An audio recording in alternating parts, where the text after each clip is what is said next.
Hello, my dear friends. How are you doing? Hope you are having an amazing day and not having to deal with drama. Ready for new stories I have for you today? Let's go to the first one. Buckle up, as it's a long one, and don't forget to listen to the end of the story to hear my insights.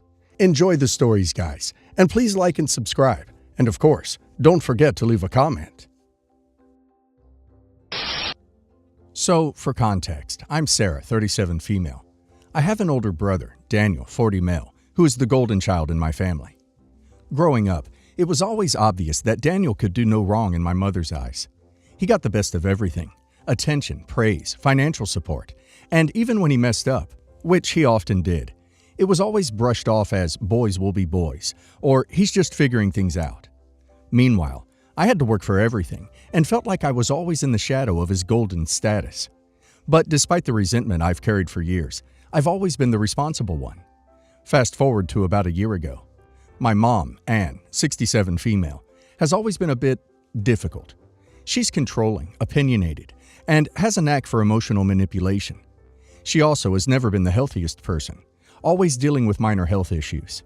However, last year, things took a turn for the worse when she was diagnosed with a chronic illness. I'm not going to get into too many specifics, but it was one of those diagnoses where her condition would steadily decline, requiring more and more care as time went on. Now, my brother Daniel lives about 2 hours away and has a demanding job, or at least that's what he claims. Meanwhile, I live about 20 minutes from my mom, and even though I have my own job, it's a bit more flexible. When my mom's condition worsened, it quickly became apparent that she would need a caregiver. At first, I thought we could arrange for home health care services to come in and help her out. But my mom made it clear she didn't want strangers taking care of her. She wanted family, specifically me. I wasn't too thrilled with the idea at first, but I also felt a sense of duty. She's my mom after all, and I don't want to leave her alone to fend for herself. I talked it over with my boss, who was supportive, but it became clear that balancing work and caring for my mom full-time was going to be impossible. I was running myself ragged, and after about 2 months of trying to juggle both, I made the decision to quit my job and become her full-time caregiver. This wasn't an easy choice. I had a good job that I enjoyed, and while it didn't pay a fortune, it was stable, and I had benefits. But I kept telling myself that family comes first, and I'd find another job later. Plus, I assumed my mom would appreciate the sacrifice I was making for her. I thought this might finally be the time when she would see me as someone she could rely on, and not just a backup plan when Daniel couldn't be bothered. So I gave up my career, my financial independence, and a good chunk of my personal life to care for her. For the first few months, things were okay. Taking care of my mom was tough, emotionally and physically, but I did it without complaint. I drove her to doctor's appointments, managed her medications, cooked for her, cleaned the house, and helped her with basic tasks as her mobility became more limited. Meanwhile, Daniel visited maybe once a month, if that. He'd swoop in for an afternoon, charm her with a bouquet of flowers and some surface-level conversation, and then disappear for another month while I handled everything. Despite everything, I thought I was doing the right thing. Sure, it was exhausting, and yes, my mom could be a nightmare to deal with. She constantly complained about everything I did. Nothing was ever quite right. The food wasn't cooked the way she liked it. The house wasn't clean to her standards, and she nitpicked every little thing. But I figured this was just part of the job. She was sick, and I told myself that she was frustrated and taking it out on me. But then came the breaking point. A few months ago, my mom mentioned something about her will during one of her not-so-rare passive-aggressive guilt trips. She was talking about how she wanted everything to be in order before her health deteriorated further. Curious, I asked her how things were set up, assuming I'd have some part in the inheritance, since, I'd been taking care of her for months at that point. That's when she dropped the bombshell. She had left everything to Daniel. I was stunned. I couldn't believe what I was hearing.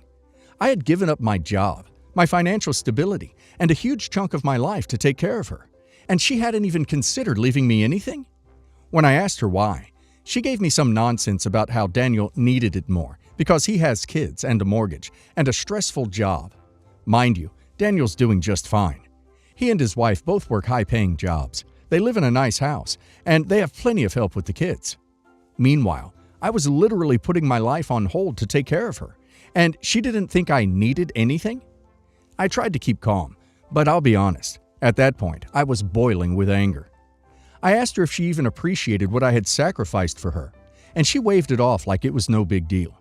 She said that caring for family is just what we do, and that I shouldn't expect to be rewarded for it. That's when I realized that in her eyes, I was nothing more than a free caregiver. All those months of bending over backward to take care of her, and she still saw Daniel as the one who was deserving of everything. I was livid, but I didn't want to say something I'd regret, so I left the conversation at that. I tried to put it out of my mind and just focus on her care, but I couldn't shake the feeling of betrayal. I had given up so much for her, and she couldn't even acknowledge that. A few days later, I decided I needed to confront her again. I told her that I couldn't keep doing this if she was going to treat me like a live-in servant, while giving Daniel all the credit and the entire inheritance. I said it wasn't fair, and that I was tired of being taken for granted. Her response? She told me I was being selfish. Selfish! After I had given up my entire life for her. She said that Daniel was her firstborn, and that it was natural for him to inherit everything. She also said that I should be grateful for the opportunity to care for her, because not everyone gets to spend this much time with their mother. It was like she couldn't even see the sacrifice I had made for her, or worse, she didn't care. That was the moment I knew I couldn't do it anymore. I had reached my limit. I told her that if she didn't think I was worth anything, then she could find someone else to care for her. I packed my things and left her house that day.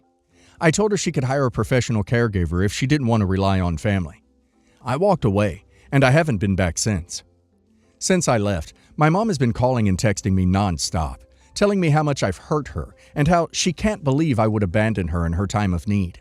She's trying to guilt-trip me, saying that I'm leaving her to suffer alone and that I'm being a bad daughter for walking out. She even had the nerve to bring Daniel into it, telling him that I had abandoned her. Of course, Daniel is furious with me, calling me selfish and accusing me of leaving our mom to fend for herself. He told me that if I didn't go back and take care of her, I'd regret it forever. I've tried explaining to them both that I just can't do it anymore, that I'm emotionally and physically drained, and that I need to take care of myself for once. But neither of them seems to care. To them, I'm just being selfish and ungrateful. The kicker? Daniel has no intention of stepping up and taking care of her himself. He's still living his cushy life 2 hours away, visiting once a month, if that, and leaving me to deal with the fallout. He's happy to reap the benefits of being the golden child and inheriting everything, but he doesn't want to lift a finger to actually help. Meanwhile, my mom is still refusing to hire any outside help because she doesn't want strangers taking care of her. So now she's stuck. I feel like I did everything I could. I sacrificed my job, my independence, and my time to take care of her. And what did I get in return? Nothing but resentment and accusations of being selfish. But part of me still feels guilty. She's my mom, and I don't want her to suffer.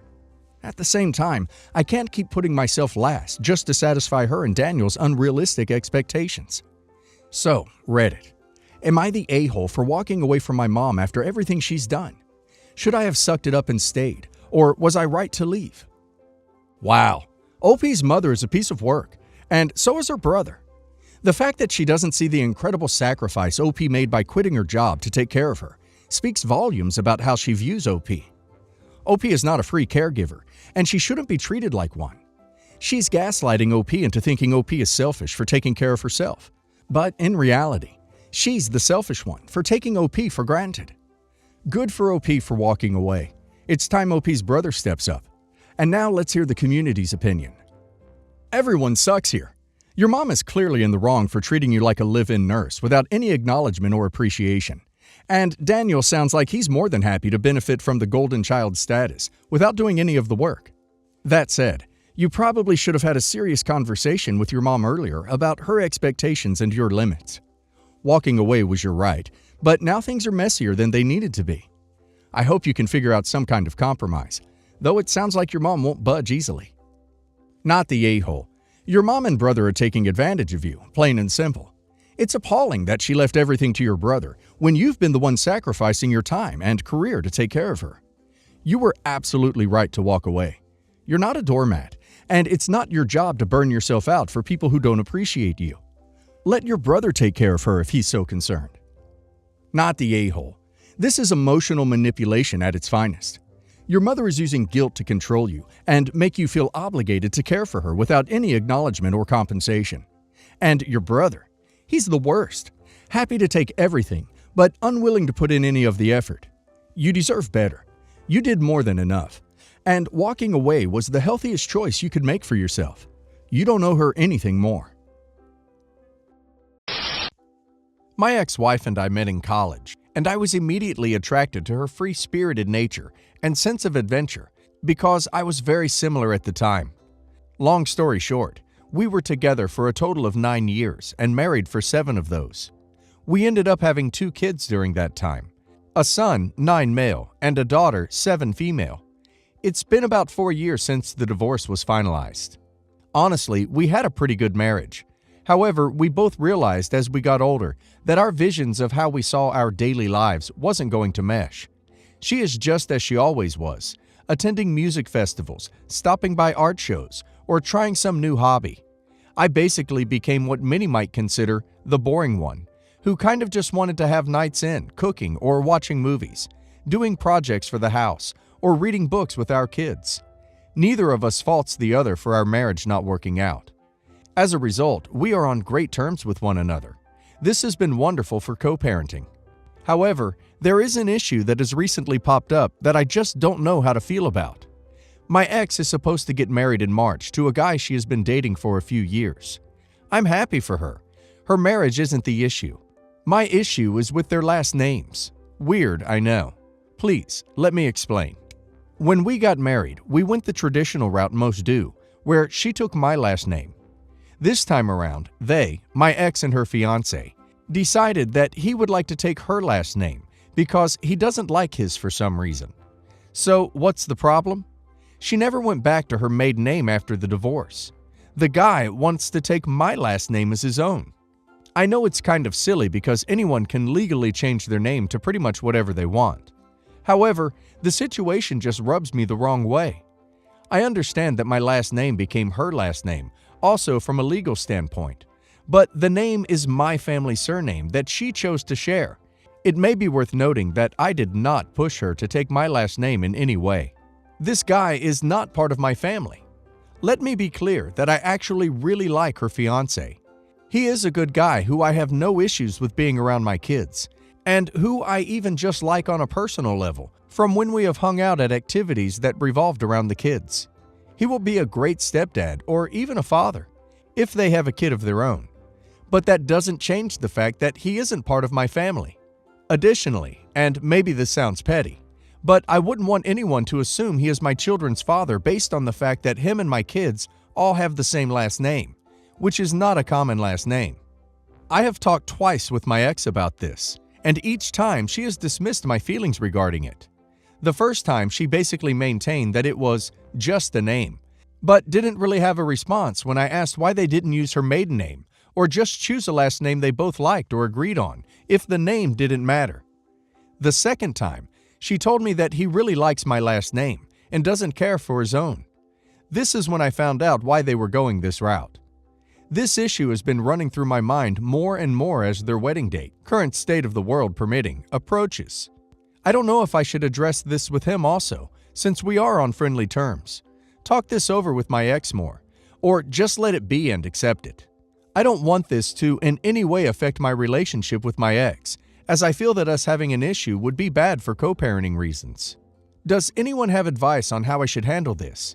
Is it even reasonable, even if it isn't entirely logical, for someone in my position to feel the way I do? I'm kind of at a loss as to what to do at the moment. Any input would be appreciated. Edit. It has come up a lot that my ex wants to keep the same last name as the kids. This is not the case. She assumed she would be taking his last name and was fine with that. The fiancé is the one that said he doesn't want her to change her name. He wants her to keep it so that they can have my last name. Edit 2. It also seems worth noting, as it has come up several times, that I did not ask my ex to take my last name or expect it. I was fine with her keeping her own and us just hyphenating the kid's name. She was the one who chose to take my last name because that was what she wanted for herself. I'd have less of an issue with this if I had insisted she take my last name and this same situation arose. Yes, it is weird. Also, it's gonna make it look like your children are his children. They look like a family unit and you are an uncle. Besides getting manipulative, There's basically not much you can do. This is quite weird. It's possible he doesn't like his name. The fact that he wants to take his wife's ex-husband's name is fishy. It might be he wants to appear more like a family. Yet, with that said, when your ex signs them up for school, it will come up. Him and their last name as her husband will be seen as their father. Some might even put him down without a second thought, though. This can be tricky for the kids later should it be used as a way to push you out. It could be a good reason. This seems manipulative and low-key, a way to duck with you. That's just me. I would have a discussion with the kids before her does. Doing nothing is more than okay because it would only cause friction. Yet, don't let them run the narrative. I would also mandate, yes, mandate, that he is never listed on their paperwork as the father, guardian, family, whatever. Just make sure your name is listed before his as their parent on everything. This can get tricky later. Sit down and talk it out.